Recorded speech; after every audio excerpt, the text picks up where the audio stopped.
Well, exciting news last week. As a Wanderers fan, their team of the decade was announced via social media. This team was completely voted by the members of the club. And looking at the team, there's some red hot players in there. There might have been one or two we can talk about that probably should have been included.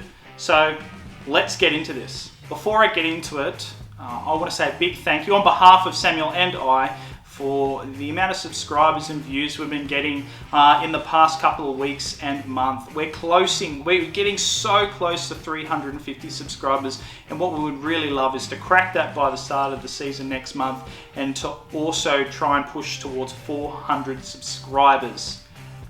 COVID restrictions have eased in New South Wales, which means Samuel and I can meet together in person at someone's house, and so that video where we'll be back on the couch together is, I don't know, days away or weeks away. It's very close, so make sure you stay tuned to the channel, subscribe, like, do all those things to make sure you're kept in the loop about what's happening.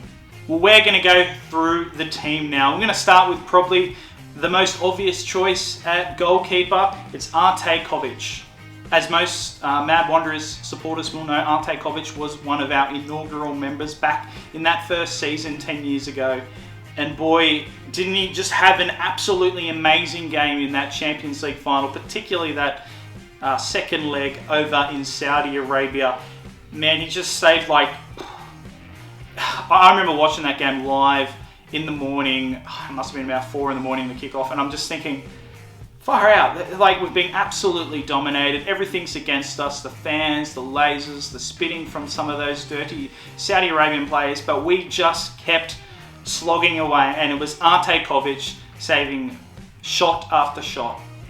It was absolutely incredible. There's so many saves he made in that final. I still can't believe that game finished nil loss. Al Hilal could have easily scored 4 or 5 and easily have won the Champions League, but Ante Covic was definitely the key person in getting us that incredible success in Asia. And since then we really haven't had a keeper that is as well loved and hasn't played as well as that. Now let's look at the centre-back pairing. We had Matthew Spiranovic and Nikolai Topol-Stanley. Nikolai Topol-Stanley being a captain for a number of years, taking over from Michael Beecham in that first season. I really can't argue with these two decisions. Matthew Spiranovic, I think, would go close to one of the best ever players to ever played for the Wanderers. And I'll stand by that. I think we only got about I don't even know if we got 2 seasons out of him. He was, I think he was in a bit of a lull in his career. I think he'd been playing over in Asia.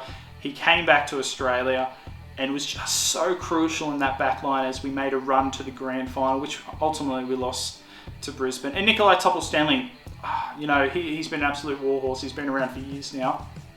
I still think he's playing his trade up in Newcastle. But, I think he might be our most capped Wanderer of all time. These two were absolutely reliable at the back, and you could count on them playing a crucial role in the back line. Now, the left back actually went to Shannon Cole. Now, he's probably not one of your big names to ever played for the Wanderers, but, I think he was a big fan favourite. And, he was there for quite a number of years, and I think he was a reliable player. I don't think he would have been like an amazing standout superstar, but he was the kind of player you could kind of rely on to put in a good shift.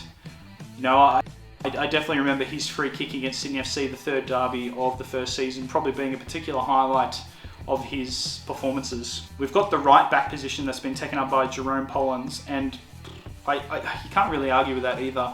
And he's one of those other players that played for the club really early on in those first couple of seasons, and we're going to find that that's the flavour of this team, is a lot of players that played in the first 2, 3, 4 seasons of the Wanderers, and that was I guess our golden period as a club so far.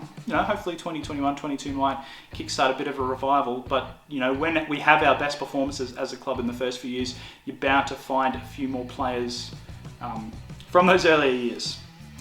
Can't really argue with Jerome. No other right back really comes to mind that could take that position. So I think I'm pretty satisfied with the back line. Now we've got the midfield. Now there's this midfield, the formation is probably taken up by 3 guys. So we're probably looking at a 4-3-3, and we'll get on to the other players in the team. We got Jacopo LaRocca and Matteo Polyak in the midfield, with Shinji Ono kind of playing a central attacking midfield role in this team. And Shinji Ono, I think he's by far one of the favourites at the Wanderers. So many highlights from him. You know, he came to Australia in that first season, that buzz when we had the likes of Del Piero and Heskey coming to the A-League. And with Shinji Ono, who is one of those players that, you know, was at least held up by the media. You know, he's past it. He had his best days over playing in Germany. He was coming to the end of his career, and I think the Japanese media was particularly hard on him, thinking, you know, he's washed up, he's not going to really produce anything. And by goodness, in those 2 years in the A-League, he really defied all the haters and all the critics of him, and easily will go down as probably the best Wanderer of all time. So many highlights for Shinji. A fan favourite. They still sing songs about him today. You know, when you're picking a Wanderers team of the decade, I really think he's the first player you put down. The other, Jacopo LaRocca and Matteo Polyak, once again, two players from those early couple of seasons that really came to the Wanderers, not really big stars, but they really slotted in perfectly to Popper's team. And really, I guess there's no real particular disagreements with that, although one player that does come to mind is Aaron Moy. Those first 2 years, well, that first season, Aaron Moy was one of, I think, the first ever 3 signings for the club.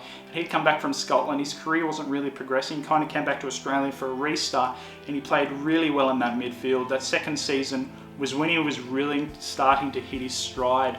But it was when he went to Melbourne City for 2 years before going to England. I think at Melbourne City is probably when he hit his high and really caught the attention of England and, you know, other clubs overseas. So you probably could have put Aaron Moy in this team, but I don't think he was at that level just yet. Now at the left back we have Mark Bridge, another bit of a fan favourite. He was at the Wanderers for a number of years, left, and he came back. I think he actually scored the first ever goal in Wanderers history, so an iconic person in the club history. Once again, one of those early season players. I don't think we have any players in this team from the past couple of seasons, which probably kind of tells you where we're at, where we've been at in the past couple of years as a club. So Mark Bridge at left. Now on the right wing position, we have Romeo Castellan.